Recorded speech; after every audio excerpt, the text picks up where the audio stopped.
Hello, नमस्कार। स्वागत है आप सभी का हमारे channel study with Biru Singh में। मैं लेकर आया हूँ भारतीय संविधान के टॉप 180 क्वेश्चंस जो किसी न किसी एग्जाम में पूछे गए हैं। तो आइए शुरू करते हैं इस सेशन को। जो भी साथी नए हैं चैनल को सब्सक्राइब कर लें, बेल आइकन को प्रेस करें ताकि आने वाली वीडियो समय से मिल सके। पूरी वीडियो में लाइक शेयर सब्सक्राइब की बात नहीं होती है क्योंकि यहाँ बात होती है मुद्दे की। 180 प्रश्नों में हम पूरी पॉलिटी को ख़त्म करेंगे, तो बने रहें मेरे साथ बड़े ही इत्मीनान के साथ। पहला क्वेश्चन आप सभी लोगों की स्क्रीन पर।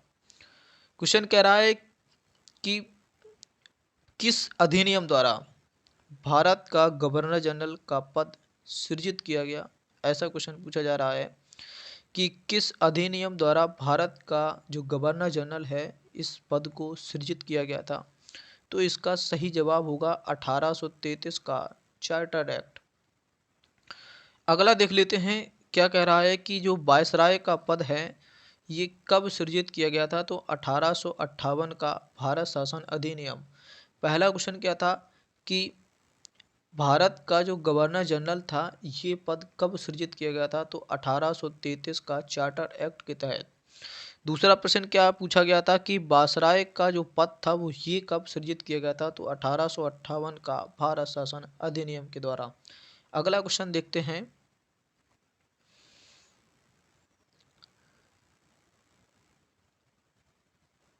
अगला क्वेश्चन क्या कह रहा है कि भारत के प्रथम वायसराय कौन थे। तो प्रथम वायसराय थे लॉर्ड कैनिंग। अगला क्वेश्चन क्या कह रहा है कि बंगाल के पहले गवर्नर जनरल कौन थे। तो ये थे वारेन हेस्टिंग्स। ये दोनों प्रश्न बहुत ही इंपॉर्टेंट हैं, पूछे गए हैं, पूर्व परीक्षाओं में पूछे गए हैं कि भारत का प्रथम वायसराय कौन था। तो ये लॉर्ड कैनिंग था। और बंगाल के पहले गवर्नर जनरल कौन थे। तो ये वारेन हेस्टिंग्स थे। अगला क्वेश्चन देख लेते हैं। क्वेश्चन अगला क्या कह रहा है कि भारतीय संविधान का सबसे बड़ा स्रोत क्या है। 1935 का भारत शासन अधिनियम। इस 1935 के अधिनियम से ही हुबहू अनुच्छेद उठा के रख दिए गए हैं संविधान में।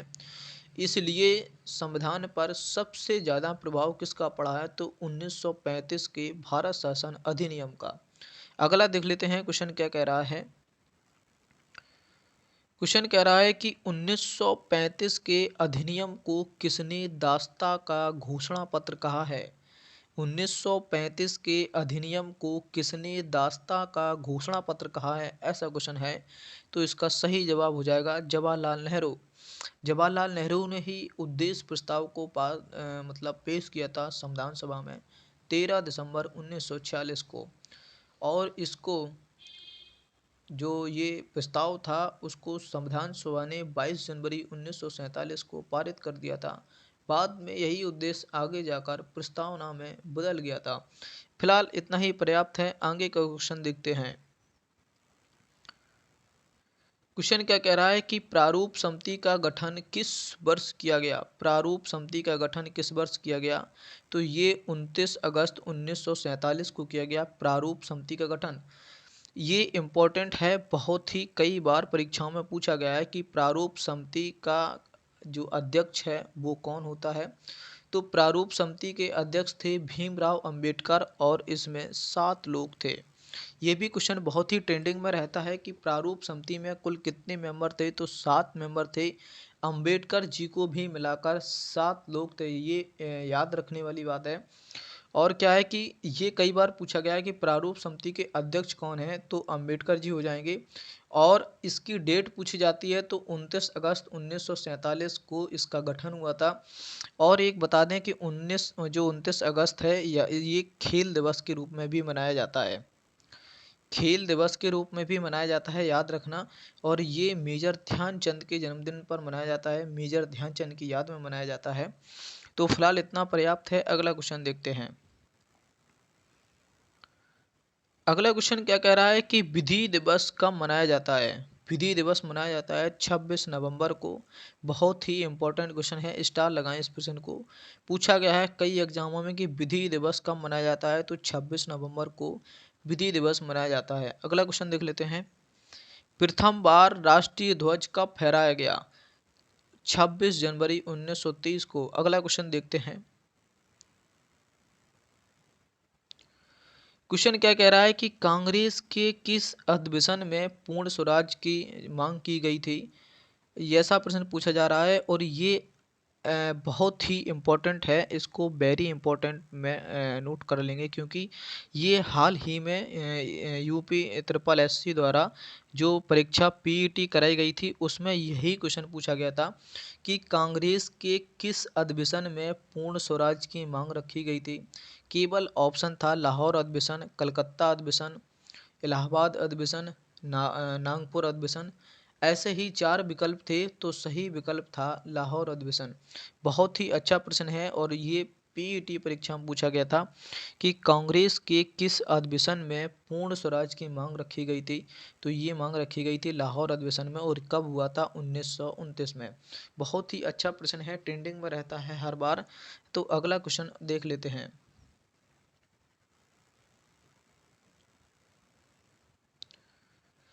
अगला क्वेश्चन क्या कह रहा है कि डॉक्टर अंबेडकर किस प्रदेश से संविधान सभा में सदस्य थे? तो ये प्रश्न भी थोड़ा सा कन्फ्यूजन वाला हो सकता है जब विकल्प बदलेगा। क्यों, थोड़ा सा बता देते हैं यहाँ से। अंबेडकर जी का जो चुनाव था, जो उनकी सीट थी वो सबसे पहले पश्चिम बंगाल के जैसुर कुलना से थी। बाद में जब ये बंटवारे के बाद ये पूर्वी पाकिस्तान में चला जाता है तो बांग्लादेश। अब क्या होता है कि बंटवारे के बाद इनका संविधान सभा में बने रहना ज़्यादा ही इम्पोर्टेंट था। तो क्या किया जाता है कि बम्बई से पहले अगर पूछा जाए तो ये पश्चिम बंगाल से थे। याद रखना, पश्चिम बंगाल से इनका पहला निर्वाचन था। अगर पश्चिम बंगाल नहीं मिलता है तब स्थिति में बम्बई को टिक करेंगे क्योंकि बॉम्बे को उस समय एम जैंकर को इस्तीफा दिलाया जाता है और अंबेडकर जी की सीट फिल की जाती है। उन्हें मतलब संविधान सभा के लिए मतलब सीट दी जाती है। तो ये बम्बई से पहले थे, पश्चिम बंगाल से दूसरा था यहाँ बम्बई से। फिलहाल इतना पर्याप्त है। तो अगला देख लेते हैं क्वेश्चन। क्वेश्चन क्या कह रहा है कि आधुनिक भारत का मनु किसे कहा जाता है? तो अंबेडकर जी को ही आधुनिक भारत का मनु कहा जाता है। ये प्रारूप समिति के अध्यक्ष थे जिसमें 7 लोग थे। और क्वेश्चन क्या बनता है कि पांडुलिपि, जो पांडुलिपि थी उसके जनक कौन माने जाते हैं? तो भी अंबेडकर जी हो जाएंगे। फिलहाल इतना पर्याप्त है। अगली स्लाइड को देखते हैं।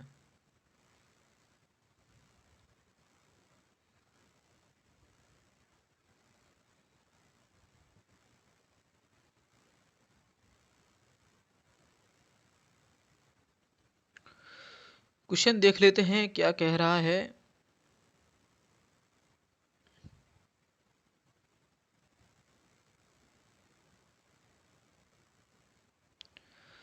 क्वेश्चन देखते हैं कि 9वीं अनुसूची किस संशोधन द्वारा जोड़ी गई थी? बेहद ही इंपॉर्टेंट प्रश्न है। क्या प्रश्न है कि 9वीं अनुसूची किस संशोधन द्वारा जोड़ी गई थी? तो ये जोड़ी गई थी प्रथम संविधान संशोधन 1951 में। 9वीं अनुसूची कब जोड़ी गई थी ऐसा प्रश्न पूछा जाए तो 1951 में जोड़ी गई थी। प्रथम संविधान संशोधन हुआ था और इसमें क्या जोड़ा गया था? तो ये था तुम्हारा भूमि सुधार आंदोलन से संबंधित। भूमि सुधार से संबंधित है ये 9वीं अनुसूची। याद रखना, भूमि सुधार से।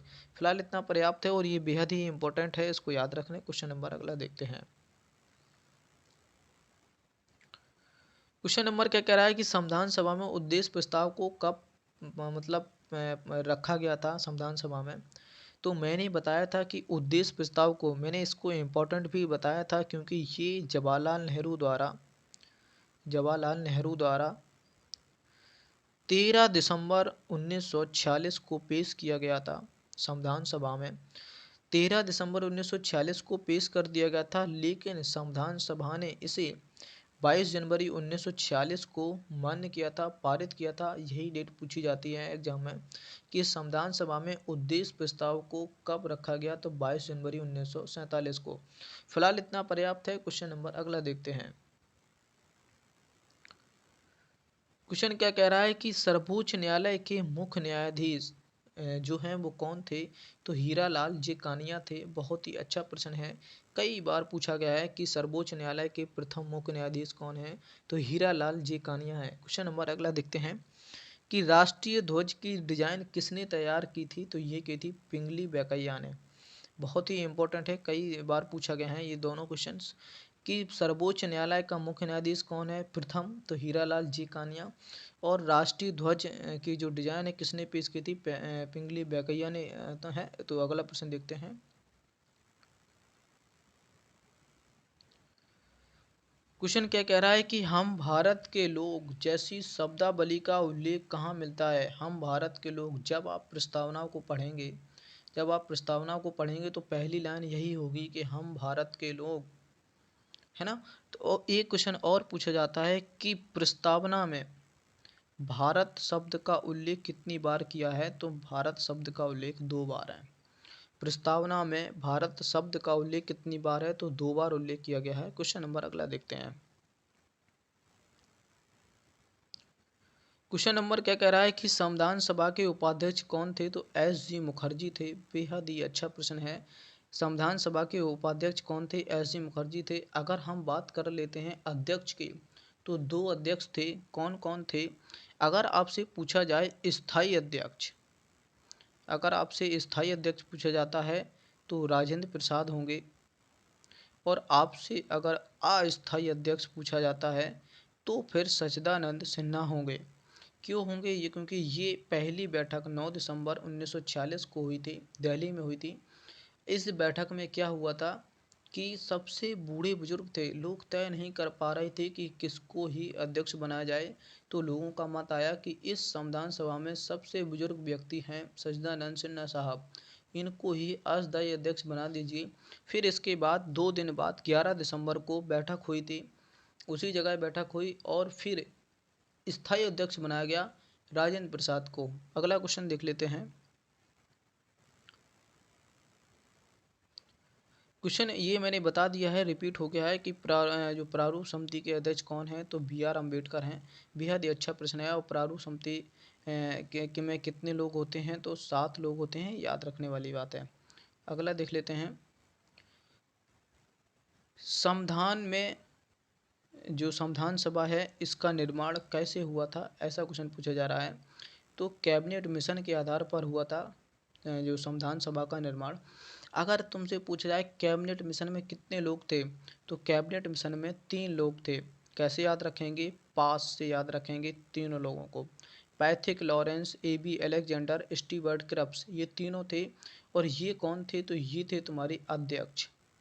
अगर तुमसे पूछा जाता है कि पैथिक लॉरेंस कौन थे? तो ये अध्यक्ष थे। ए बी अलेक्जेंडर कौन थे? तो ये सदस्य थे। और स्टीवर्ट भी सदस्य थे। क्वेश्चन नंबर अगला देख लेते हैं। और क्वेश्चन यही पूछा गया था, बेहद इंपॉर्टेंट है, संविधान सभा का निर्माण कैसे हुआ था? तो कैबिनेट मिशन के आधार पर हुआ था 1946 को। और ये जूनियर के टेट में आया था, हाल ही का एग्जाम हुआ। क्वेश्चन नंबर अगला देख लेते हैं। क्वेश्चन नंबर क्या कह रहा है कि भारत के जो संविधान है इसको कब अंगीकृत किया गया? ये डेट बहुत ही इम्पोर्टेंट है। अंगीकृत, अगर ये वर्ड पूछा जाता है अंगीकृत, और एक आता है पूर्ण रूप से लागू, ये 2 वर्ड हैं। अंगीकृत की बात करेगा तो 26 नवंबर 1949 को अंगीकृत किया गया था। इसी वजह से इसी दिन को 26 नवंबर को ही कौन सा दिवस मनाते हैं? विधि दिवस मनाया जाता है। फिलहाल इतना पर्याप्त है। क्वेश्चन नंबर अगला देख लेते हैं। क्वेश्चन नंबर क्या कह रहा है? संविधान सभा के प्रथम अध्यक्ष कौन थे? तो मैंने बताया था ये सच्चिदानंद सिन्हा साहब थे। ये कैसे अध्यक्ष थे? ये अस्थायी अध्यक्ष थे। अगला देख लेते हैं। संविधान सभा की पहली बैठक कहाँ आयोजित हुई थी? तो ये पहली बैठक दिल्ली में आयोजित हुई थी। ऐसा क्वेश्चन पूछा जा रहा है। अगली स्लाइड ले लेते हैं। उद्देश्य प्रस्ताव प्रस्तुत किया था तो जवाहरलाल नेहरू ने पेश किया था। और ये कब पेश किया था? 13 दिसंबर 1946 को। 13 दिसंबर 1946 को पेश किया था। और इसे संविधान सभा ने कब पारित किया था? तो इसे 22 जनवरी 1947 को पास कर दिया था, पारित कर दिया था इसको। और यही उद्देश्य आगे चलकर प्रस्तावना बना था। अगला देख लेते हैं क्वेश्चन क्या कह रहा है। ये फिर प्रस्तावना से था। क्वेश्चन अगला देख लेते हैं, छोड़ दिया उसको। क्वेश्चन कह रहा है, बहुत ही इम्पोर्टेंट है, यह बनता है प्रश्न कि मुस्लिम हेतु पृथक निर्वाचन प्रणाली को लागू किया गया था? मतलब किस मतलब एक्ट के द्वारा या किस के द्वारा? तो ये है मार्ले मिंटो एक्ट 1909 का है ये। इस समय क्या हुआ था कि मुसलमानों ने इन पृथक निर्वाचन की मांग की थी 1909 में मार्लो मिंटो एक्ट द्वारा। क्वेश्चन ये बहुत ही कई बार पूछा गया है कि मुस्लिम हेतु पृथक निर्वाचन प्रणाली लागू की गई है। तो ये मार्लो मिंटो एक्ट है 1909 का। क्वेश्चन नंबर अगला देख लेते हैं। क्वेश्चन नंबर क्या कह रहा है कि भारतीय संविधान को पूर्ण रूप से लागू कर कब किया गया था? तो 26 जनवरी 1950 को। मैंने एक वर्ड बताया था अंगीकृत। अगर ये वर्ड अंगीकृत लगता है तो डेट होगी 26 नवंबर 1949 को। ठीक है। और अगर पूर्ण रूप से बात करता है तो 26 जनवरी 1950। फिलहाल इतना पर्याप्त है। क्वेश्चन अगला देख लेते हैं। क्वेश्चन क्या कह रहा है कि झंडा समिति के अध्यक्ष कौन थे? बेहद ही इंपॉर्टेंट है। जब भी बात समितियों से आती है एक क्वेश्चन जरूर टपकता है एग्जाम में समितियों से। तो जे बी कृपलानी हो जाएंगे झंडा समिति की। अगर तुमसे पूछा जाता है कि प्रारूप समिति के अध्यक्ष कौन थे तो ये थे तुम्हारे अंबेडकर जी। और अगर बात करते हैं संघ समिति की तो जवाहरलाल नेहरू। अगर बात करते हैं प्रांतीय समिति की तो राजेंद्र प्रसाद हैं। और सॉरी जो प्रांत समिति है वो है तुम्हारे वल्लभ भाई पटेल। और जैसे झंडा समिति के जे बी कृपलानी। और एक और पूछी जाती है तदर्थ समिति तो ये है तुम्हारी राजेंद्र प्रसाद की। फिलहाल इतना पर्याप्त है। और भी कई समितियां हैं जो एग्जाम में पूछी जाती हैं। तो अगला देखते हैं। क्वेश्चन कहते हैं कि कैबिनेट मिशन ने संविधान सभा के सदस्यों की संख्या कितनी निर्धारित की थी? संविधान सभा का गठन किस योजना के तहत हुआ था? तो कैबिनेट मिशन 1946 के तहत हुआ। उस समय डेटा कितना था? 389। अगर पूछा जाए संविधान सभा के सदस्यों के कितने थे तो 389 लोग थे। क्वेश्चन नंबर अगला देख लेते हैं। संविधान सभा के समय अनुसूचियां कितनी थीं? तो मूल संविधान में अनुसूचियों की संख्या 8 थी। बेहद ही इम्पोर्टेंट है। कई बार पूछा गया है कि मूल संविधान में अनुसूचियों की संख्या कितनी है? तो 8 थी अनुसूचियों की संख्या। क्वेश्चन नंबर अगला देख लेते हैं। क्वेश्चन क्या कह रहा है कि 42वें संविधान संशोधन द्वारा प्रस्तावना में 3 शब्द जोड़े गए हैं। और ये 3 शब्द कौन कौन थे? अगर तुमसे क्वेश्चन पूछा जाए कि प्रस्तावना में कितनी बार संशोधन हुआ है, ऐसा प्रश्न पूछा जाता है तो ऑप्शन होगा 1, 2, 3 या 4। तो मात्र एक बार प्रस्तावना में संशोधन हुआ है। इसका सही विकल्प हो जाएगा 1। तो ये एक कब हुआ है? प्रस्तावना में संशोधन एक बार हुआ है। कब हुआ है? 42वां संविधान संशोधन 1976 में हुआ था। कब हुआ था? 42वां संविधान संशोधन 1976 में। इसके तहत 3 शब्द जोड़े गए थे। कौन थे? समाजवाद, पंथ निरपेक्ष और अखंडता जैसे शब्द जोड़े गए थे। ठीक है, 3 शब्द। अगर बात करते हैं कि ये कब हुआ था तो 42वां संविधान संशोधन 1976 में हुआ था। प्रस्तावना में कितने शब्द जोड़े गए थे? 3 शब्द जोड़े गए थे। अगर पूछा जाए कि 42वें संविधान को क्या कहा जाता है तो मिनी संविधान की संज्ञा दी गई है। मिनी संविधान किसे कहा जाता है? 42वें संविधान संशोधन को। अगला क्वेश्चन देख लेते हैं। अगर तुमसे पूछा जाता है सोवियत संघ रूस से संवैधानिक विशेषता ली गई है, ये कहाँ से ली गई है? तो मूल कर्तव्य कहाँ से लिए गए हैं? सोवियत संघ रूस से लिए गए हैं मूल कर्तव्य। अगर तुमसे पूछा जाता है इनकी संख्या कितनी थी तो ये पहले संविधान में नहीं थे। जब नहीं थे तो कहाँ से आए हैं ये स्वर्ण सिंह समिति। स्वर्ण सिंह समिति की सिफारिश पर संविधान में जोड़े गए हैं। भाग 4 का में जोड़े गए हैं। और अनुच्छेद 51 का में जोड़े गए हैं ये। और इनकी संख्या कितनी थी? जब ये संविधान में जोड़े गए थे तब 10 थी। 11वां मूल कर्तव्य कब जोड़ा गया था? क्वेश्चन पूछा गया था टेट 2019 में क्वेश्चन पूछा गया था। तो यही क्वेश्चन था कि 11वां मूल कर्तव्य कब जोड़ा गया था? तो 86वां संविधान संशोधन 2002 के तहत 11वां मूल कर्तव्य जोड़ा गया था। क्या था? 6 से 14 वर्ष तक के बच्चों को फ्री निःशुल्क शिक्षा ग्रहण कराएंगे माता पिता, ऐसा उनका कर्तव्य होगा। ये 11वां मूल कर्तव्य था। तो यहाँ से एक प्रश्न बनता है, मूल कर्तव्य से ये कहाँ से ले गए थे? सोवियत संघ रूस से। ये संविधान में नहीं थे, जब नहीं थे तो किसने जोड़ा? स्वर्ण सिंह समती ने जोड़ा था इनको, है ना। और ये कहाँ है? तो भाग 4 काम में है और 51 काम है। मूल कर्तव्यों की संख्या कितनी है वर्तमान में? 11। और अगर बात कर लें जब संविधान में जोड़े गए थे तब कितने थे? 10। फिलहाल इतना पर्याप्त है, अगला देखते हैं।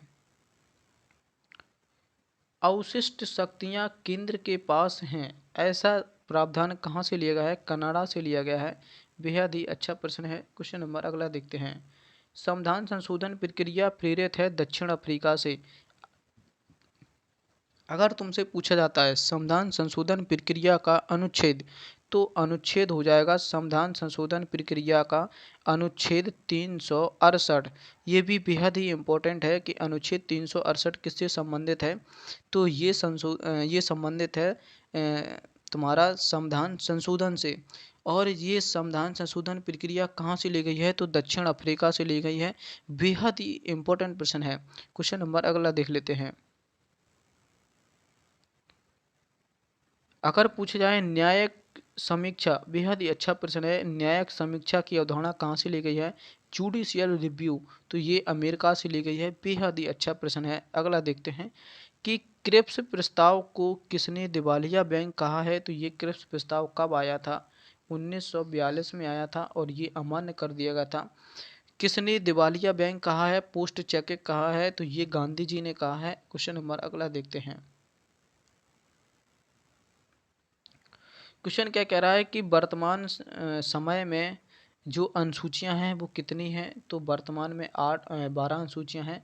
अगर तुमसे पूछता है कि मूल संविधान में कितनी अनुसूचियां हैं, एक वर्ड लग जाता है मूल, तो आंसर हो जाता है 8। अगर पूछ लिया जाता है कि संविधान में अनुसूचियां कितनी हैं, तो 12 अनुसूचियां हैं। अगर वर्ड जुड़ गया मूल संविधान में कितनी अनुसूचियां थीं, तो 8 अनुसूचियां थीं। फिलहाल इतना पर्याप्त है। किस संशोधन द्वारा प्रस्तावना में संशोधन किया गया था? बताया था भी 42वां संविधान संशोधन 1976 था।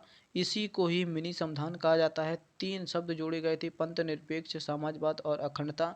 फिलहाल इतना पर्याप्त है। देख लेते हैं अगली स्लाइड।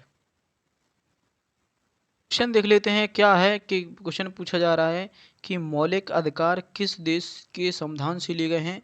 तो ये अमेरिका के संविधान से लिए गए हैं। मौलिक अधिकार कहाँ हैं? तो भाग 3 में है। भाग 3 को क्या कहा जाता है? शिक्षा का मैग्ना कार्टा।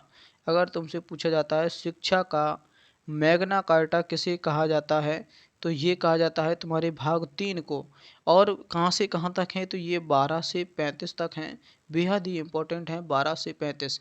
इसी में एक क्वेश्चन पूछा जाता है कि अपस्यता का अंत किस अनुच्छेद के तहत है? तो 17। उपाधियों का अंत 18। ऐसे करके बहुत सारे, और एक दो और पूछे जाते हैं कि बलात् श्रम, बल द्वारा हम किसी से कार्य नहीं करा सकते, अनुच्छेद 23 है। और कारखानों में बच्चों का निषेध है, 6 से 14 वर्ष तक के बच्चे कारखानों में कार्य नहीं कर सकते, अनुच्छेद 24 है। तो कुछ अनुच्छेद हैं 12 से 35 तक जो कई परीक्षाओं में पूछे जाते हैं। तो फिलहाल इतना पर्याप्त है, आगे देखते हैं। क्वेश्चन क्या कह रहा है कि ईस्ट इंडिया कंपनी के शासन का अंत किस अधिनियम के तहत हुआ? तो 1858 का जो अधिनियम था इसके तहत ईस्ट इंडिया कंपनी के शासन खत्म कर दिया गया था। प्रांतों में दोहरा शासन मतलब द्वैध शासन की व्यवस्था कब समाप्त की गई? तो 1935 के भारत शासन अधिनियम से। क्वेश्चन नंबर अगला देखते हैं। क्वेश्चन क्या कह रहा है कि अनुसूचित जाति क्षेत्रों के प्रशासन से कौन सी संबंधित है? तो ये 5वीं अनुसूची है। और 6ठी अनुसूची में 4 स्पेशल राज्य हैं। कौन है? असम है, त्रिपुरा है, मेघालय है और मिजोरम है ना। ये 4 राज्य हैं 6वीं अनुसूची में, जिसके लिए विशेष जो प्रावधान है की बात करता है 6वीं अनुसूची में। और क्या करता है? और अनुसूची में क्या है? 8वीं अनुसूची में क्या है? 8वीं अनुसूची में 22 भाषाओं का उल्लेख है। 22 भाषाओं का उल्लेख है। 9वीं अनुसूची में क्या है? 9वीं अनुसूची में तुम्हारा भूमि सुधार से संबंधित है। 10वीं अनुसूची में क्या है? 10वीं अनुसूची में तुम्हारा दल बदल है। और 11वीं अनुसूची में क्या है? पंचायती राज्य से संबंधित है 11वीं अनुसूची। ठीक है, किससे संबंधित है? 11वीं अनुसूची पंचायती राज से संबंधित है 11वीं अनुसूची। और पंचायती राज अगर बात करें ये कहाँ से शुरू हुई थी, तो 2 अक्टूबर 1959 को हुई थी। तत्कालीन प्रधानमंत्री थे उस समय जवाहरलाल नेहरू, उस समय हुई थी। और बात कर लेते हैं कि ये पंचायती शुरू हुई थी कब। इसका अगर बात करें पंचायती दिवस कब मनाया जाता है, तो 24 अप्रैल को पंचायती दिवस मनाते हैं। और इसमें अभी जो जूनियर का एग्ज़ाम हुआ है अभी हाल ही में 17 तारीख को, उसमें ये क्वेश्चन पूछा गया था कि पंचायती राज के लिए कितने विषय हैं, तो 29 विषय हैं पंचायती राज के लिए। और 12वीं अनुसूची में जोड़े गए हैं तुम्हारा नगर पालिका, उसके लिए 18 विषय हैं। ये भी बेहद इंपॉर्टेंट चीज़ें हैं। और ये तुम्हारा था 73वां संविधान संशोधन, ये था तुम्हारा 74वां संविधान संशोधन। पहली अनुसूची में क्या था, संघ राज्य क्षेत्र थे। दूसरी अनुसूची में शपथ था, वेतन थे। और तीसरी अनुसूची में पदाधिकारियों की का शपथ का उल्लेख था। और बता दिया है मैंने, फिलहाल इतना ही पर्याप्त है। अगला देखते हैं क्वेश्चन। क्वेश्चन क्या कह रहा है कि जो द्विस्तरीय पंचायती व्यवस्था थी इसकी सिफारिश किसने की थी, अशोक मेहता ने की थी, जो कि वर्तमान में क्रॉस कर दी गई। क्यों कर दी गई, इन्होंने मात्र 2 स्तर बताए थे, जिला स्तर और ब्लॉक स्तर। लेकिन तीसरा स्तर बताया गया था ग्राम स्तर, ब्लॉक स्तर, जिला स्तर। ये बलवंत राय मेहता समिति थी जो वर्तमान में लागू है। बलवंत राय मेहता ने ही त्रिस्तरीय प्रणाली को जन्म दिया और ये पूछी जाती है। तो त्रिस्तरीय प्रणाली के जन्मदाता हुए हैं तुम्हारे बलवंत राय मेहता। तो फिलहाल इतना पर्याप्त है, आगे देखते हैं। बेहद ही इम्पोर्टेंट है ये आयोग, और ये पूछा भी गया है कई एग्जामों में। सरकारिया आयोग का संबंध किससे है, तो ये केंद्र और राज्य के बीच के जो संबंध है वो बताता है सरकारिया आयोग, है ना। फिलहाल इतना पर्याप्त है। क्वेश्चन नंबर अगला देखते हैं। क्वेश्चन नंबर क्या कह रहा है कि 1971 के भारत और पाक के युद्ध के समय देश के राष्ट्रपति कौन थे, तो बीबी गिरी थे। बीबी गिरी के समय में एक क्वेश्चन पूछा जाता है कि 2 बार मतदान की गणना, 2 बार मतदान की गणना किनके समय हुई है, तो बीबी गिरी के समय ही हुई है। 2 बार मतदान की गणना इन्हीं के समय हुई है। क्वेश्चन नंबर अगला देखते हैं। क्वेश्चन कह रहा है कि संपूर्ण क्रांति का आंदोलन के जो प्रणेता है वो कौन है, जयप्रकाश नारायण है। जयप्रकाश नारायण से एक क्वेश्चन बनता है, क्या बनता है इनसे, कि जब 8 अगस्त 1942 को क्या हुआ था, उस समय भारत छोड़ो आंदोलन हुआ था। 8 अगस्त को क्या हुआ था कि गांधी जी को जीरो ऑपरेशन के तहत गिरफ्तार कर लिया गया, है ना। अब जब गिरफ्तार कर लिया तो उनका नेतृत्व किसने किया था, जयप्रकाश नारायण ने ही किया था भारत छोड़ो आंदोलन का नेतृत्व। और एक लेडीज थी, उनका नाम था अरुणा आसफ अली। ये दोनों ने ही इनका नेतृत्व किया था। तो यही बहुत ही इम्पोर्टेंट है। और जयप्रकाश नारायण से एक क्वेश्चन और पूछा जाता है कि लोक नायक की संज्ञा किसे दी जाती है, तो जयप्रकाश नारायण ही है। फिलहाल इतना पर्याप्त है। क्वेश्चन नंबर अगला देखते हैं। क्वेश्चन नंबर क्या कह रहा है कि पहले व्यक्ति जिन्हें मरणोपरांत भारत रत्न मिला है वो कौन थे, तो लाल बहादुर शास्त्री थे। बेहद ही इम्पोर्टेंट है, कई एग्जामों में सीधा प्रश्न पूछा गया है कि मरणोपरांत भारत रत्न किसे दिया गया, तो ये थे पहले व्यक्ति लाल बहादुर शास्त्री। क्वेश्चन नंबर अगला देख लेते हैं। इम्पोर्टेंट लगाएं इस प्रश्न को कि 21 से 18 वर्ष, क्वेश्चन पूछा जाता है कि मतदान की आयु पहले 21 वर्ष थी, अब 18 वर्ष हो गई है। ये किस संशोधन द्वारा चेंज किया गया, तो ये था 61वां संविधान संशोधन 1989। इसके तहत ही क्या हुआ था, इसके तहत हुआ था तुम्हारा 21 से मतदान की आयु 18 वर्ष कर दी गई थी। फिलहाल इतना पर्याप्त है, अगला देखते हैं। क्वेश्चन क्या कह रहा है कि शिक्षण, जो तुम्हारा शिक्षण जो संस्थाएं हैं उनका जो प्रतिबंध है वो किससे है, तो अनुच्छेद 28 है। फिलहाल इतना पर्याप्त है। क्वेश्चन अगला देख लेते हैं।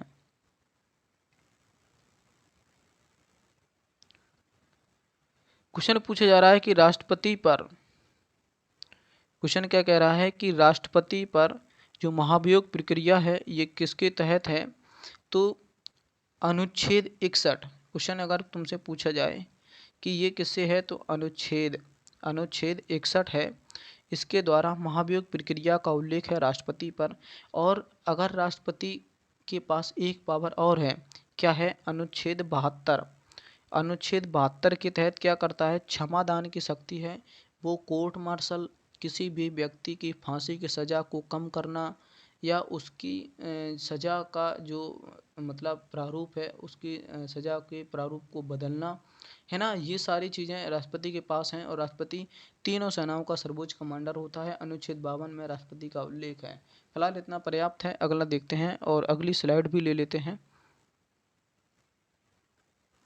क्वेश्चन क्या कह रहा है? क्वेश्चन कह रहा है कि चंडीगढ़ का प्रशासक है वो क्या कहलाता है? चंडीगढ़ का जो प्रशासक है वो क्या कहलाता है? तो ये कहलाता है तुम्हारा आयुक्त। आयुक्त का मतलब कमिश्नर कहलाता है चंडीगढ़ का।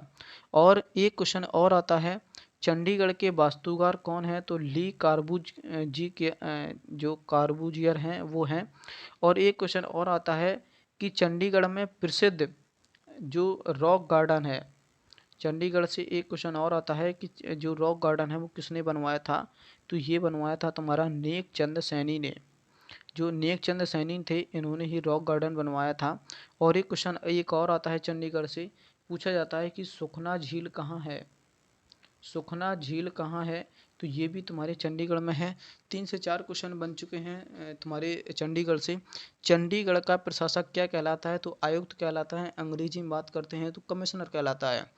दूसरा क्वेश्चन बना था कि चंडीगढ़ को किसने बसाया था? तो ली कार्बूजियर कोई थे, इन्होंने ही बसाया था। और तीसरा क्वेश्चन बनता है कि रॉक गार्डन जो चंडीगढ़ में है ये किसने बनवाया था? तो ये नेकचंद सैनी ने बनवाया था। अगला क्वेश्चन क्या पूछता है कि सुखना झील कहाँ है? तो ये है तुम्हारी चंडीगढ़ में। फिलहाल इतना पर्याप्त है। क्वेश्चन नंबर अगला देखते हैं।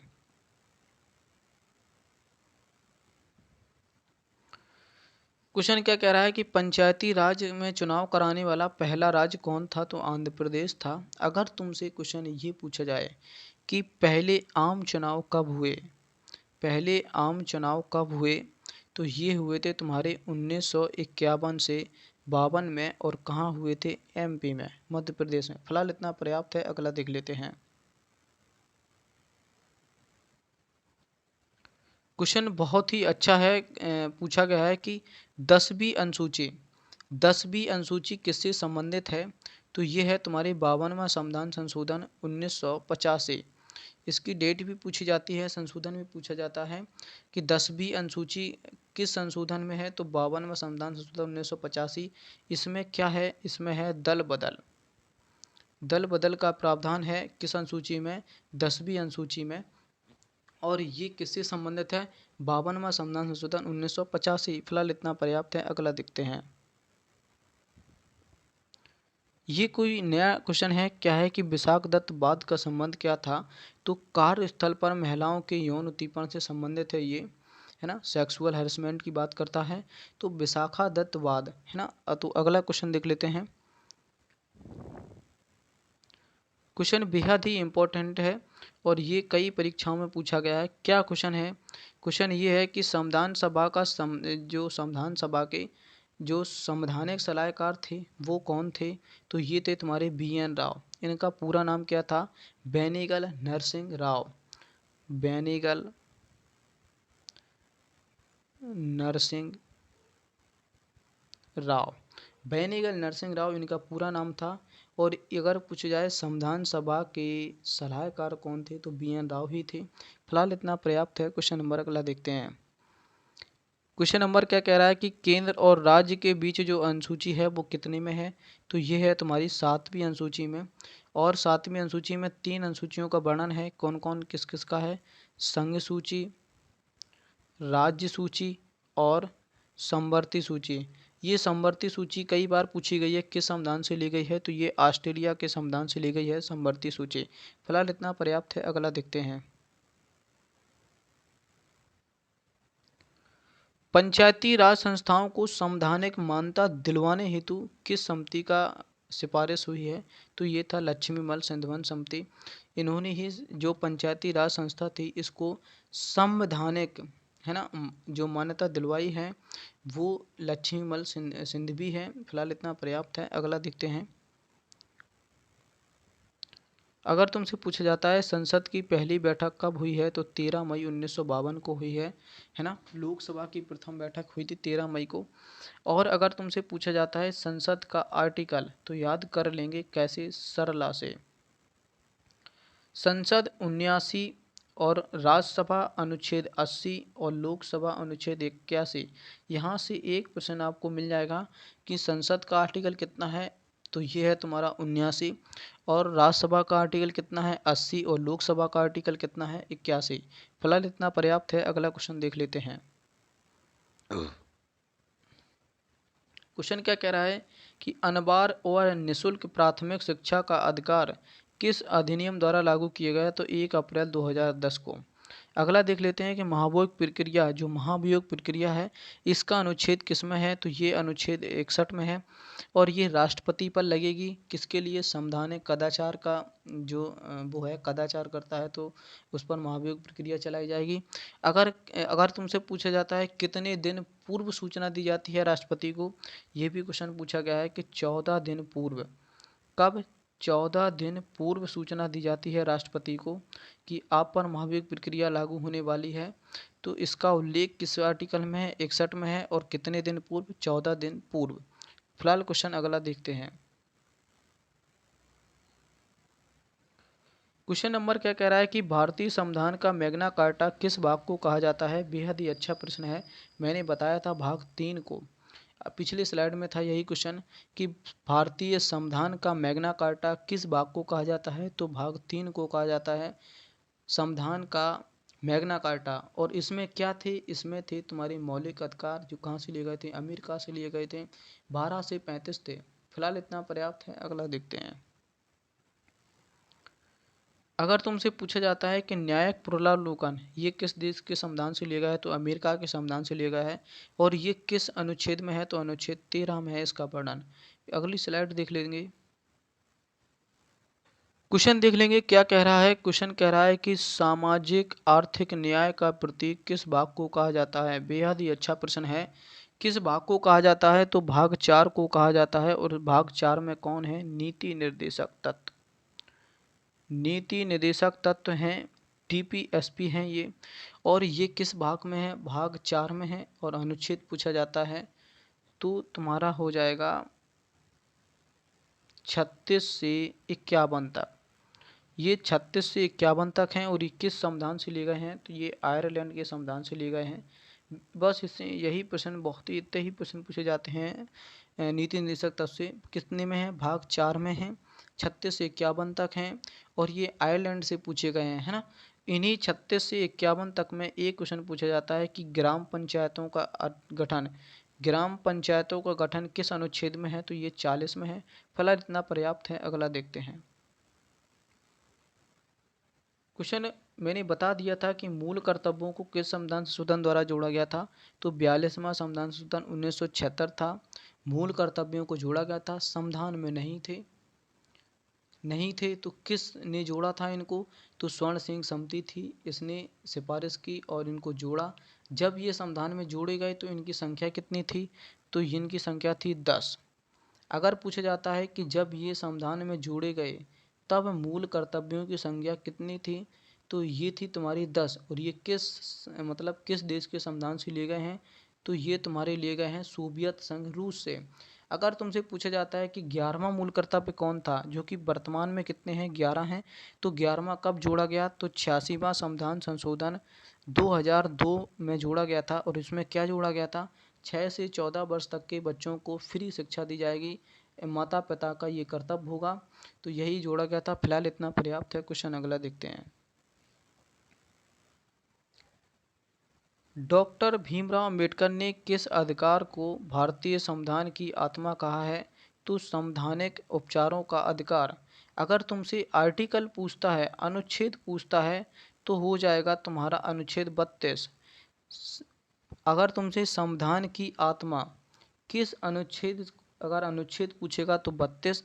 अगर ऐसा ही पूछेगा किसको कहा जाता है संविधान की आत्मा, तो तुम्हारा हो जाएगा प्रस्तावना। प्रस्तावना को भी संविधान की आत्मा कहा जाता है। फिलहाल इतना पर्याप्त है। संविधान की कुंजी किसे कहा जाता है, तब भी प्रस्तावना हो जाएगा। मात्र अगर अनुच्छेद की बात करता है तब होगा अनुच्छेद 32 संविधान की कुंजी या संविधान की आत्मा। फिलहाल इतना पर्याप्त है। क्वेश्चन अगला देखते हैं। क्वेश्चन क्या कह रहा है कि राज्यसभा का पदेन सभापति कौन होता है? उपराष्ट्रपति होता है ना। और अगर एक क्वेश्चन यहाँ से पूछा जाता है कि राज्यसभा का कार्यकाल कितना होता है, ध्यान से सुनना, मैंने दो प्रश्न बनेंगे, यहाँ से दो प्रश्न पूछ रहा हूँ कि राज्यसभा का कार्यकाल, लिख भी दे रहा हूँ मैं, राज्यसभा का कार्यकाल। दूसरा प्रश्न है कि राज्यसभा के सदस्यों का कार्यकाल, राज्यसभा के सदस्यों का कार्यकाल कितना है। पहला क्वेश्चन है राज्यसभा का कार्यकाल कितना है, राज्यसभा के सदस्यों का कार्यकाल कितना है। पहला क्वेश्चन है कि राज्यसभा का कार्यकाल कितना है, तो ये गलत है। राज्यसभा का कार्यकाल नहीं होता, राज्यसभा के सदस्यों का कार्यकाल होता है और ये कितना होता है, 6 ईयर होता है। ये एक राज्यसभा कैसा है, ये एक स्थायी सदन है। ये स्थायी सदन क्यों है, क्योंकि हर 2 वर्ष में कितने, हर 2 वर्ष में 1/3 लोग चले जाते हैं और फिर पुनः चुनकर वापस आ जाते हैं।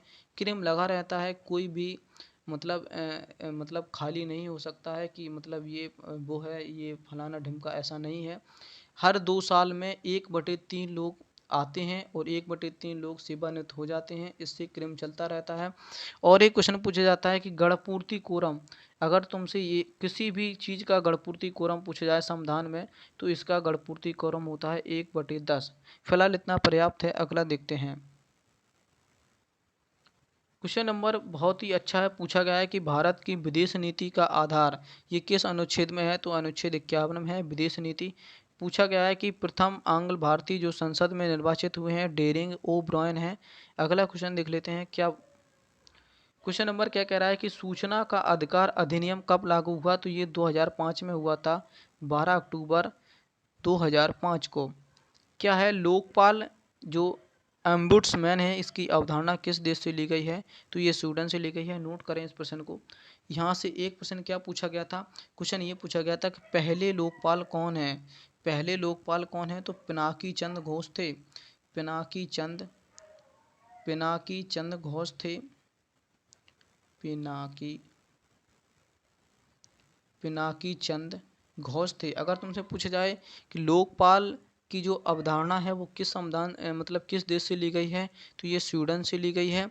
और ये लोकपाल को इंग्लिश में क्या बोलते हैं, ओम्बुड्समैन, है ना, ओम्बुड्समैन बोलते हैं लोकपाल को। अगर पूछा जाए कि भारत के पहले लोकपाल कौन थे, तो पिनाकी चंद घोष थे। फिलहाल इतना पर्याप्त है। क्वेश्चन अगला देखते हैं।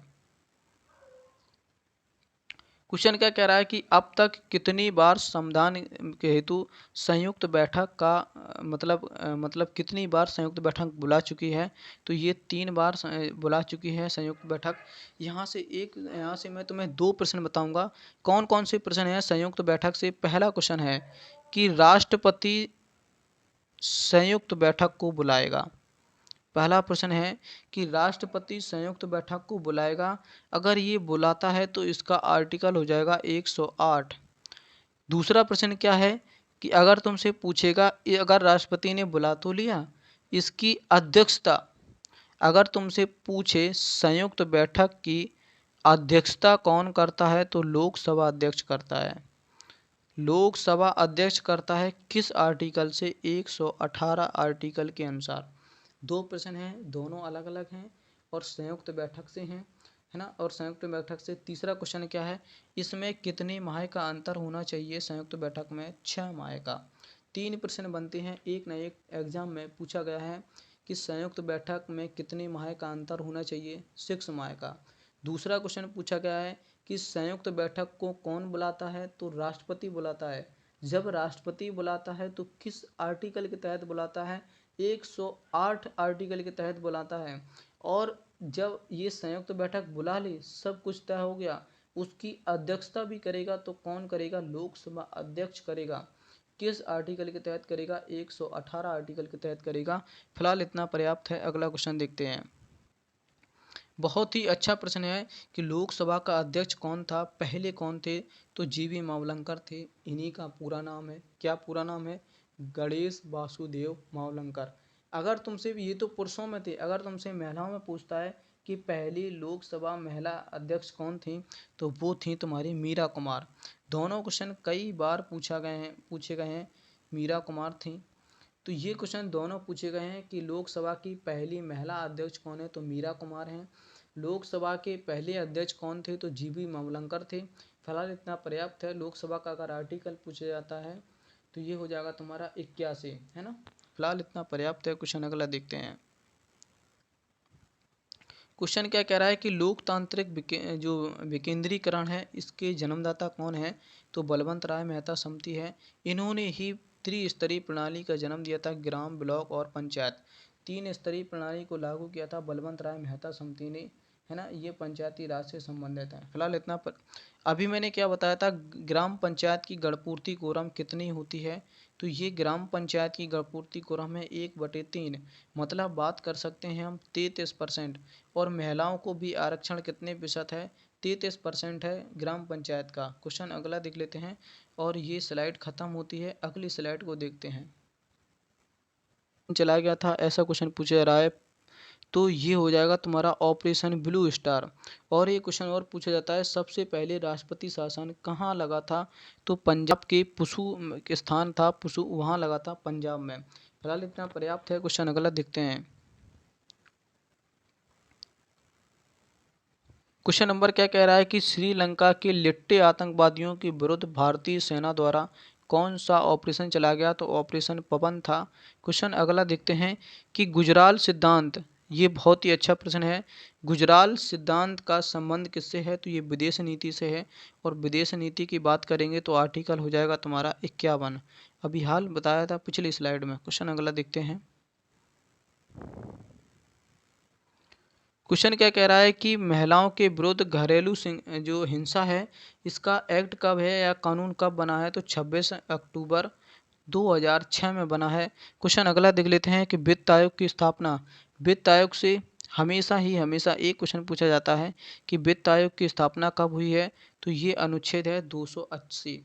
अगर तुमसे पूछा जाता है कि वित्त आयोग के अध्यक्ष पहले कौन थे, तो पहले जो वित्त आयोग के अध्यक्ष थे वो थे के सी नियोगी पहले वित्त आयोग के अध्यक्ष थे। और वर्तमान में पूछा जाए अगर तुमसे 14वें वित्त आयोग के अध्यक्ष कौन हैं, तो ये हैं तुम्हारे वाई रेड्डी। अगर तुमसे पूछा जाए 15वें वित्त आयोग के अध्यक्ष कौन है, जो कि वर्तमान में चल रहा है 15वां वित्त आयोग, इसके हैं NK सिंह। फिलहाल इतना पर्याप्त है। तुमसे प्रश्न पूछा जाएगा वित्त आयोग का जो अनुच्छेद है वो है 280। 14वें वित्त आयोग के अध्यक्ष वाई रेड्डी, 15वें वित्त आयोग के अध्यक्ष NK सिंह, पहले वित्त आयोग के अध्यक्ष NK नियोगी। फिलहाल इतना पर्याप्त है। अगला देखते हैं।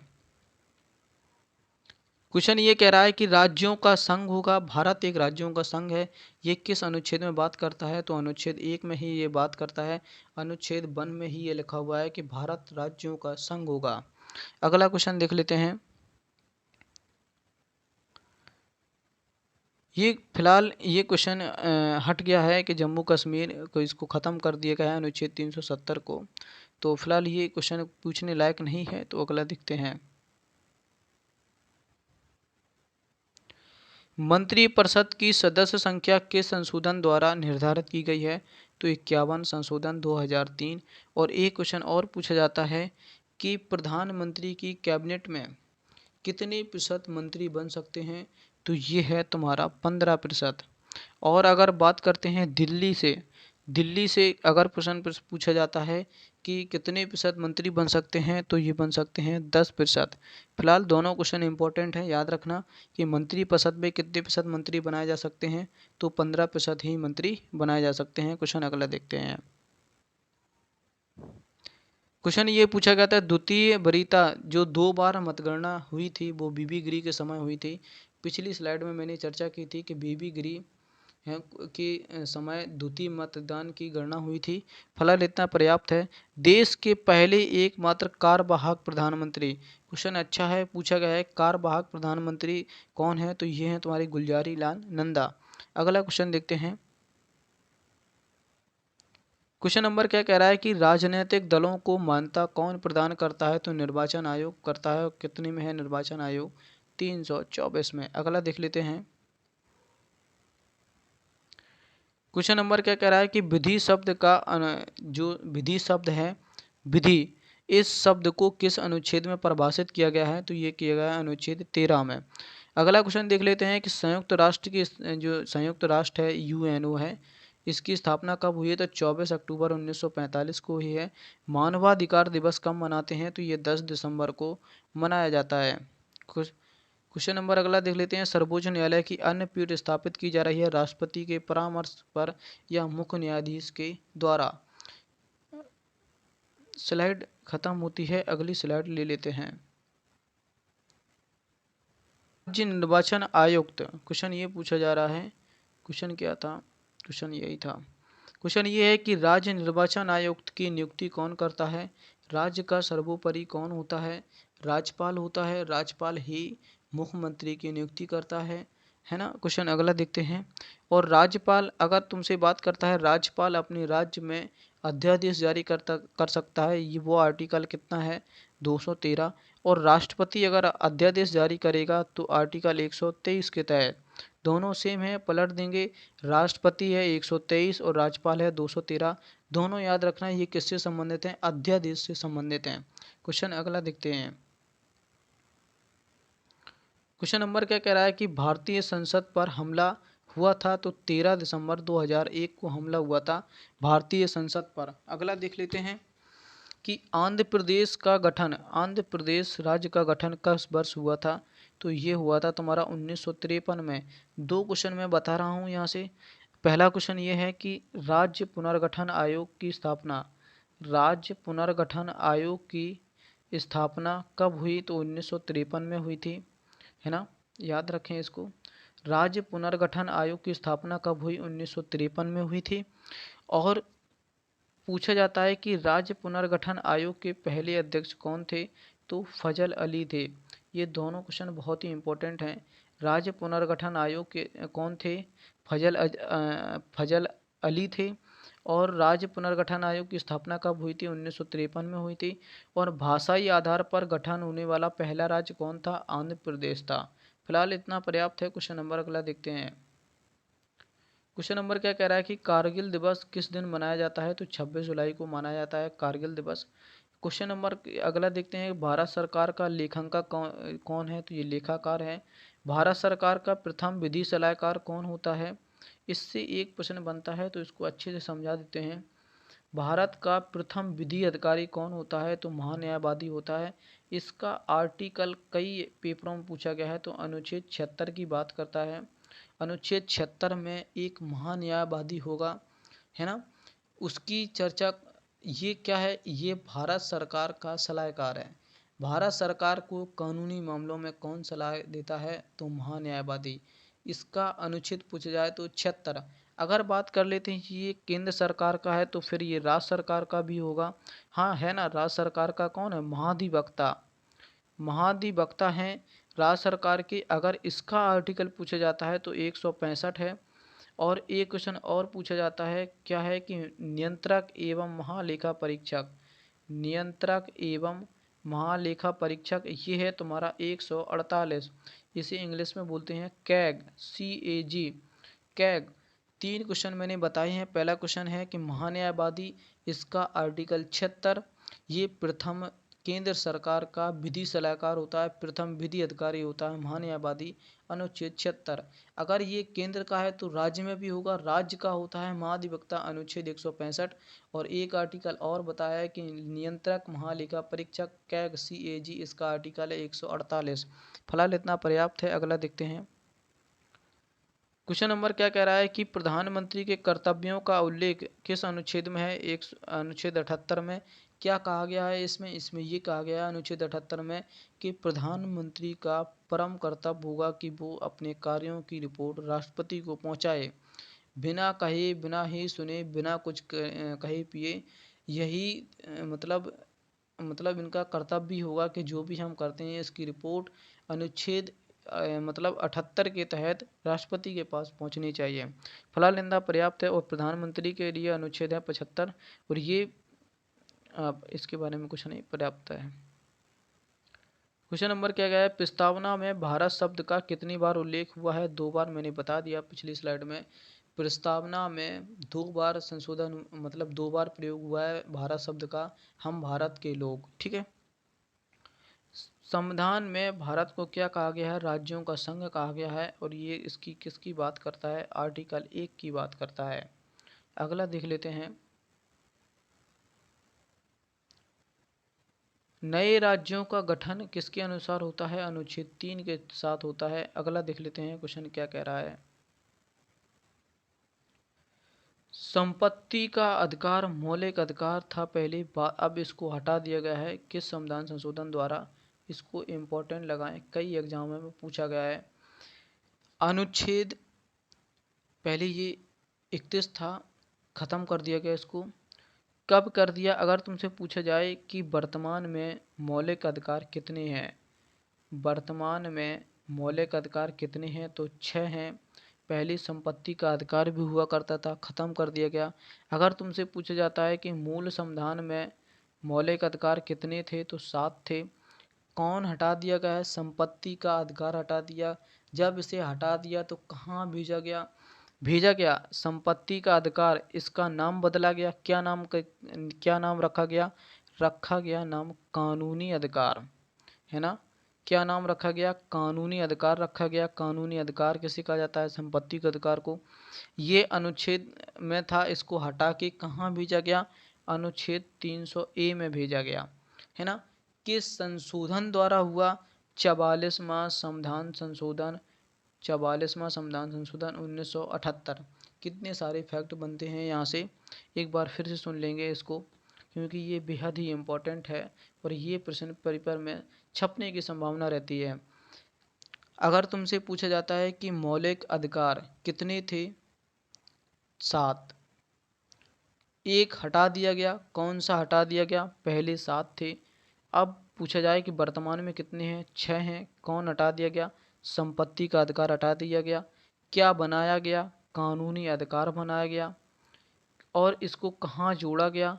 अनुच्छेद 300A में जोड़ा गया, है ना। क्या बनाकर? कानूनी अधिकार बनाकर। संशोधन कब हुआ? 44वां संविधान संशोधन 1978। आशा करता हूँ ये चीज़ें तुम्हें समझ में आ रही होंगी। क्वेश्चन अगला देखते हैं, अगली स्लाइड ले लेते हैं।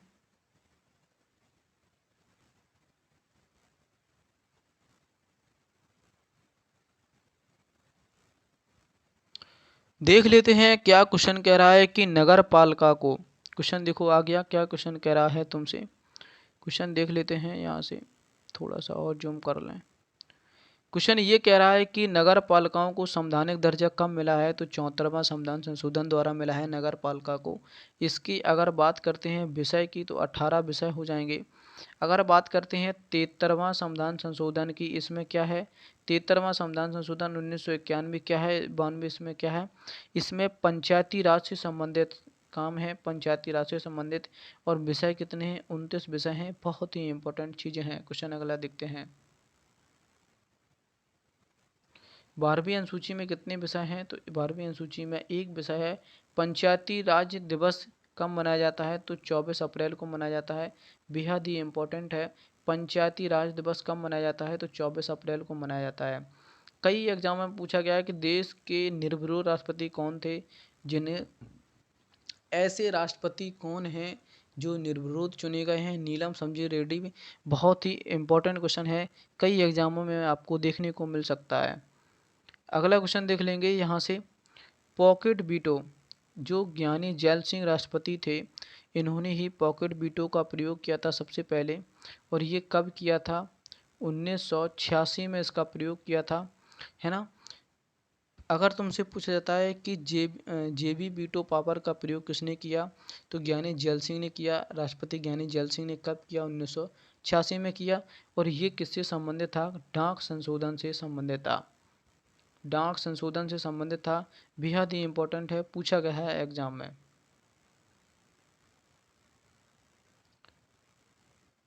क्वेश्चन अच्छा है, पूछा गया है, क्या है कि जनहित याचिका PIL के जनक कौन है? PN भगवती हैं। सभी प्रश्न किसी न किसी एग्जाम में पूछे गए हैं, कोई भी क्वेश्चन ऐसा नहीं है जो प्रीवियस ईयर के पेपरों में ना पूछा गया है। तो बड़े ही इत्मीनान से वीडियो को देखें। क्वेश्चन कह रहा है कि मतदाता दिवस कब मनाया जाता है? तो 25 जनवरी को मतदाता दिवस मनाया जाता है। क्वेश्चन नंबर अगला देख लेते हैं। क्वेश्चन कह रहा है कि वर्तमान में संवैधानिक मान्यता प्राप्त भाषाओं की संख्या कितनी है? तो 22 भाषाओं की संख्या है। और अगर बात कर लेते हैं किस अनुसूची में है ये, तो ये है तुम्हारी 8वीं अनुसूची में। 8वीं अनुसूची में 22 भाषाओं का उल्लेख है। अगर क्वेश्चन देख लेते हैं अगला क्वेश्चन। क्वेश्चन कह रहा है कि न्यायिक समीक्षा जुडिशियल रिव्यू कहाँ से लिया गया है? अमेरिका के संविधान से लिया गया है। किस अनुच्छेद में है? 13 अनुच्छेद में है। विधि के समक्ष समता कहाँ से ली गई है? ब्रिटेन से ली गई है। और एकल नागरिकता भी ब्रिटेन से ली गई है। बंधुत्व भाईचारा ये लिया गया है तुम्हारा फ्रांस से। अगला क्वेश्चन देखते हैं। मूल अधिकारों का वर्णन किस मतलब भाग में है? तो भाग 3 में है। कहाँ से हैं? 12 से 35 तक हैं। कहाँ से लिए गए हैं? अमेरिका से लिए गए हैं। फिलहाल इतना पर्याप्त है। अगला देख लेते हैं। यही क्वेश्चन फिर पूछा गया है। मूल अधिकारों का उल्लेख 12 से 35 भाग 3 अमेरिका के संविधान से लिए गए हैं।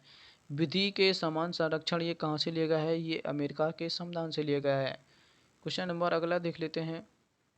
क्वेश्चन क्या कह रहा है? प्रेस की स्वतंत्रता का अधिकार कितना है? तो प्रेस की स्वतंत्रता अनुच्छेद 19 में है। क्वेश्चन क्वेश्चन क्या कह रहा है कि इंदिरा साहनीवाद का संबंध किससे है? तो अन्य पिछड़ा वर्ग से संबंधित है। फिलहाल इतना पर्याप्त है। अगली स्लाइड देखते हैं। क्या कह रहा है कि अनुच्छेद 19 में, क्वेश्चन कह रहा है अनुच्छेद 19 में स्वतंत्रता के अधिकार के तहत कितने प्रकार की स्वतंत्रताएं हैं? 6 प्रकार की स्वतंत्रताएं हैं। अगर तुमसे पूछा जाता है प्रेस की स्वतंत्रता, प्रेस की स्वतंत्रता किससे संबंधित है? तो 19 अनुच्छेद 19 का से संबंधित है। फिलहाल इतना पर्याप्त है। क्वेश्चन अगला देख लेते हैं। क्वेश्चन कह रहा है कि राज्य को किसी एक अपराध के लिए 2 बार सजा नहीं दे सकते। ये किस अनुच्छेद में है? अनुच्छेद 20 के तहत कहा गया है। शिक्षा का अधिकार किस अनुच्छेद में है? अनुच्छेद 21 का में है। क्या कहा गया है इसमें? 6 से 14 वर्ष तक के बच्चों को फ्री शिक्षा देगा, ये राज्य का परम कर्तव्य होगा। ये किस अनुच्छेद में कहा गया है? अनुच्छेद 21 में। अगला देख लेते हैं। यहाँ से मैंने बताए थे तुम्हें 2 प्रश्न बनेंगे यहाँ से। बल श्रम, बलात् श्रम है ये किस, क्या है ये? बल श्रम रोक लगाई है अनुच्छेद 24 से। और 6 से 14 वर्ष तक का बच्चा किसी भी कारखाने में कार्य नहीं कर सकता। अनुच्छेद 23 और 24 ये संबंधित हैं, प्रावधान है। ये दोनों बहुत ही इंपॉर्टेंट है, अनुच्छेद 23 और 24। मूल ढांचे का सिद्धांत किससे संबंधित है? केशवानंद भारती बनाम से संबंधित है। अगला देख लेते हैं। क्वेश्चन कह रहा है संघीय कार्यपालिका का, जो संघीय कार्यपालिका का है इसका मुख्य जो होता है वो कौन होता है? राष्ट्रपति होता है। राष्ट्रपति से बात कर लेते हैं। ये अनुच्छेद 52 है। राष्ट्रपति का कार्यकाल कितना होता है? 5 वर्ष होता है। जिस दिन शपथ लेगा उसी से 5 वर्ष शुरू हो जाएंगे। और क्या कहलाता है इसकी जो मतलब जो वेतन है वो कैसा होता है? ये आयकर से मुक्त होता है इसका वेतन। और ये तीनों सेनाओं का सर्वोच्च कमांडर होता है। तीनों सेनाओं का सर्वोच्च कमांडर होता है। और ये अध्यादेश जारी करता है अनुच्छेद 123। और इसका अनुच्छेद 61 क्या है? महाभियोग प्रक्रिया है। अनुच्छेद 72 क्या है? अनुच्छेद 72 क्षमादान है।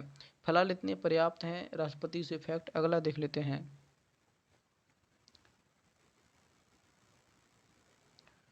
क्वेश्चन क्या कह रहा है? कोई भी व्यक्ति कितनी भी बार राष्ट्रपति बन सकता है। ऐसा कोई प्रावधान नहीं है कि आप एक बार बने, 2 बार बने। जितनी बार आपकी इच्छा है उतनी बार आप प्रधानमंत्री बन सकते हैं। राष्ट्रपति अपना त्यागपत्र किसे सौंपता है? तो उपराष्ट्रपति को सौंपता है। फिलहाल इतना पर्याप्त है। चुनाव संबंधी अगर राष्ट्रपति के चुनाव में कोई भी दिक्कत होती है, परेशानी होती है, विवाद होता है, तो इसका निर्णय केवल और केवल सर्वोच्च न्यायालय करेगा। क्वेश्चन अगला देख लेते हैं।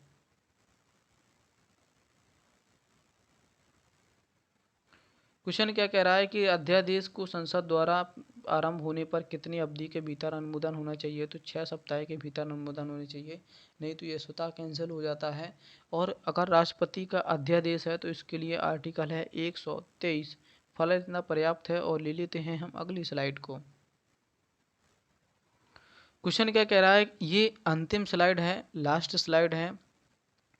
देख लेते हैं क्या कह रहा है कि भारत में प्रधानमंत्री की नियुक्ति कौन करता है? राष्ट्रपति करता है। और प्रधानमंत्री मंत्रिपरिषद का मुखिया होता है।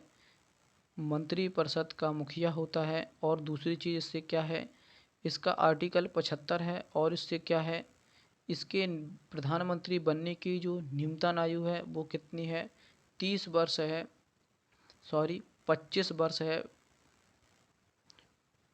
गलत भूल गया मैं तो ये 30 साल है प्रधानमंत्री की, और मुख्यमंत्री बनने की उम्र है 25 वर्ष, और राष्ट्रपति बनने की आयु है 35 वर्ष। फिलहाल इतना पर्याप्त है। और 18 वर्ष मतदान की आयु है। फिलहाल इतना पर्याप्त है। और क्या है, एक क्वेश्चन और जो मैं बताने वाला था प्रधानमंत्री से, कि मंत्रिपरिषद, जो मंत्रिपरिषद होती है ये किसके प्रति उत्तरदायी होती है, ये क्वेश्चन पूछा गया है। क्या ये होती है लोकसभा के प्रति उत्तरदायी, लोकसभा के प्रति उत्तरदायी होती है। कौन उत्तरदायी होती है, मंत्रिपरिषद जो होती है वो लोकसभा के प्रति उत्तरदायी होती है। यही क्वेश्चन पूछा गया है। अगर लोकसभा का आर्टिकल पूछा जाए तो 81। फिलहाल इतना पर्याप्त है। क्वेश्चन अगला देख लेते हैं। क्वेश्चन क्या कह रहा है, आकस्मिक निधि से राशि निकालने हेतु राष्ट्रपति की आवश्यकता पड़ती है। ऐसा क्वेश्चन, बिना राष्ट्रपति के अनुमोदन से आप आकस्मिक निधि से पैसा नहीं निकाल सकते। क्वेश्चन अगला देख लेते हैं। क्वेश्चन ये कह रहा है, संविधान के अनुच्छेद में वित्तीय आपातकाल किससे संबंधित है। अनुच्छेद 360 से है। राष्ट्रपति शासन की बात करेंगे तो 352 हो जाएगा, है ना। और वित्तीय आपात की बात करेंगे तो 360 हो जाएगा। फिलहाल इतना पर्याप्त है। अगला देख लेते हैं। क्वेश्चन क्या कह रहा है, सेनाओं का सर्वोच्च कमांडर कौन होता है। राष्ट्रपति होता है। 352 के तहत क्या है, राष्ट्रीय आपात है, और ये कितना है, अधिकतम 2 वर्ष के लिए बढ़ाया जा सकता है। क्वेश्चन क्या कह रहा है कि महान्यायवादी का कार्यकाल कितना होता है। ये प्रथम विधि सलाहकार है ना, महान्यायवादी। इसका अनुच्छेद कितना है, 76 है। और ये राष्ट्रपति के प्रसाद पर्यंत रहता है। अगला देख लेते हैं। क्वेश्चन मैंने बताया था मंत्रिपरिषद किसके लिए उत्तरदायी होती है, तो ये लोकसभा के प्रति उत्तरदायी होती है। बेहद ही इम्पोर्टेंट प्रश्न है। मंत्रिपरिषद किसके मतलब किसके प्रति जिम्मेदार होती है या उत्तरदायी होती है, तो लोकसभा के प्रति उत्तरदायी होती है। बहुत ही अच्छा प्रश्न है। और ये वाला भी प्रश्न मैंने बता दिया है पिछली स्लाइड में। क्या बताया था कि मंत्रिपरिषद में अधिकतम सदस्यों की संख्या कितनी होगी। अधिकतम मंत्रिपरिषद में जो मंत्री बनेंगे वो कितने बनेंगे, 15% से अधिक नहीं बनेंगे। अगला देख लेते हैं। क्वेश्चन क्या कह रहा है कि यदि मंत्री या कोई भी व्यक्ति सदन का अगर सदस्य नहीं है तो उसे सदस्यता ग्रहण करनी होगी 6 माह के भीतर। आप किसी भी सदन के सदस्य नहीं हैं, चुनाव जीत जाते हैं, तो आपको सदस्यता ग्रहण करनी होगी 6 माह में। अगला क्वेश्चन देख लेते हैं। संसद की मान्य भाषा क्या है, हिंदी और अंग्रेजी है। और एक क्वेश्चन और पूछा गया है यहाँ से कि सर्वोच्च न्यायालय, जो सर्वोच्च न्यायालय की भाषा है वो केवल और केवल अंग्रेजी है। अंग्रेजी में ही इसका कार्यों का वर्णन है। तो इसके ये भी याद रखें, सर्वोच्च न्यायालय में अंग्रेजी है। और संसद की मान्य भाषा क्या है, हिंदी और अंग्रेजी। फिलहाल इतना पर्याप्त है। अगला देख लेते हैं। केवल लोकसभा के सदस्य होते हैं, प्राक्कलन समिति से सदस्य होते हैं। और इसमें कितना है, प्राक्कलन समिति में 30 सदस्य होते हैं। अगर एक समिति और पूछी जाती है, लोक लेखा समिति। लोक लेखा समिति में कितने लोग होते हैं, 22 लोग होते हैं। लोक लेखा समिति में 15 होते हैं लोकसभा से, 7 होते हैं राज्यसभा से। ऐसा क्वेश्चन पूछा जाए कि लोकसभा जो लोक लेखा समिति है इसमें कितने सदस्य होते हैं, 22 होते हैं। प्राक्कलन समिति में कितने सदस्य होते हैं, 30 सदस्य होते हैं। लोक लेखा समिति और प्राक्कलन समिति को क्या कहा जाता है, जुड़वां बहन कहा जाता है। यही क्वेश्चन पूछा गया था। अगला देख लेते हैं। क्वेश्चन क्या कह रहा है कि भारत की संचित निधि से धन निकालने की अनुमति किससे है, तो संसद की होती है। फिलहाल इतना पर्याप्त है। अगली स्लाइड ले लेते हैं। जो वर्तमान में सर्वोच्च न्यायालय हैं इनमें न्यायाधीशों की संख्या कितनी है, तो 34 है न्यायाधीशों की संख्या। अगर पूछा जाए सर्वोच्च न्यायालय के न्यायाधीशों की सेवानिवृत्ति आयु कितनी है, 62 साल है। अगर पूछा जाता है उच्च न्यायालय के न्यायाधीशों की आयु कितनी है, तो 62 साल है, याद रखना। उच्चतम न्यायालय की बात करता है तो 65 वर्ष, और उच्च न्यायालय की बात करता है तो 62 वर्ष, है ना। फिलहाल पर्याप्त है इतना। अगला देख लेते हैं। लोक लेखा समिति की बात करते हैं तो ये कैग के प्रति उत्तरदायी होती है। और कैग का मतलब होता है तुम्हारा नियंत्रक महालेखा परीक्षक। नियंत्रक महालेखा परीक्षक अनुच्छेद पूछा जाता है इसका 148। और लोक लेखा समिति में कितने सदस्य होते हैं? 22 सदस्य होते हैं, है ना। और इसमें 15 लोकसभा से 7 राज्यसभा से होते हैं। और यही देख लेते हैं। क्वेश्चन अगला देखते हैं। देखो पूछा गया है लोक लेखा समिति में लोकसभा से कितने सदस्य होते हैं? 15 सदस्य होते हैं। राज्यसभा से 7 होते हैं। टोटल मिलके कितने बनते हैं? 22 लोग। और पूछा जाता है लोक लेखा समिति में कितने सदस्य हैं? 22 सदस्य हैं। अगला देख लेते हैं। भारतीय संविधान में किस संशोधन द्वारा आंतरिक व्यवस्था को सशक्त विद्रोही का नाम दिया गया है? 42वां संविधान संशोधन के द्वारा। और इसे मिनी संविधान संशोधन भी कहा जाता है। क्वेश्चन क्या कह रहा है कि मुख्य सचिव की नियुक्ति कौन करता है? तो मुख्यमंत्री नियुक्ति करते हैं मुख्य सचिव की। अगला क्वेश्चन देख लेते हैं। जिले में धारा 144 लागू करने का अधिकार किसे है? तो जिलाधिकारी को है। 144 धारा लागू है तो ये कोई भी मतलब जिला है उसमें लागू कौन कर सकता है? जिला अधिकारी कर सकता है। अगला देख लेते हैं। राज्य का सबसे बड़ा प्रशासनिक अधिकारी कौन होता है? मुख्य सचिव होता है। अगला देख लेते हैं। राज्यपाल अपने व्यक्तियों को विधान परिषद में कितने सदस्यों को मनोनीत करता है? कुल 1/6 सदस्यों को मनोनीत करता है राज्यपाल। अगला देख लेते हैं। राज्यपाल की नियुक्ति कौन करता है? राष्ट्रपति करता है राज्यपाल की नियुक्ति। राज्यपाल की योग्यता कितनी होती है? मतलब जो होती है योग्यता भारत का नागरिक हो, 35 वर्ष की आयु पूरी कर चुका हो और इसका कार्यकाल 5 वर्ष होता है। फिलहाल इतना पर्याप्त है। और ये लास्ट अंतिम स्लाइड थी। मैंने पूरी वीडियो में कहीं भी लाइक या सब्सक्राइब के बारे में बात नहीं किया है। आप सभी लोगों का समय बहुत ही कीमती है। आप बहुत ही यूनिक हैं, उम्दा हैं। तो जो भी साथी नए हैं चैनल को सब्सक्राइब करें, बेल आइकन को प्रेस करें ताकि आने वाली वीडियो समय से मिल सके। आज के लिए इतना पर्याप्त है। पढ़ते रहें, खुश रहें, मस्त रहें और अपना और अपनों का ख्याल रखें। जय हिंद।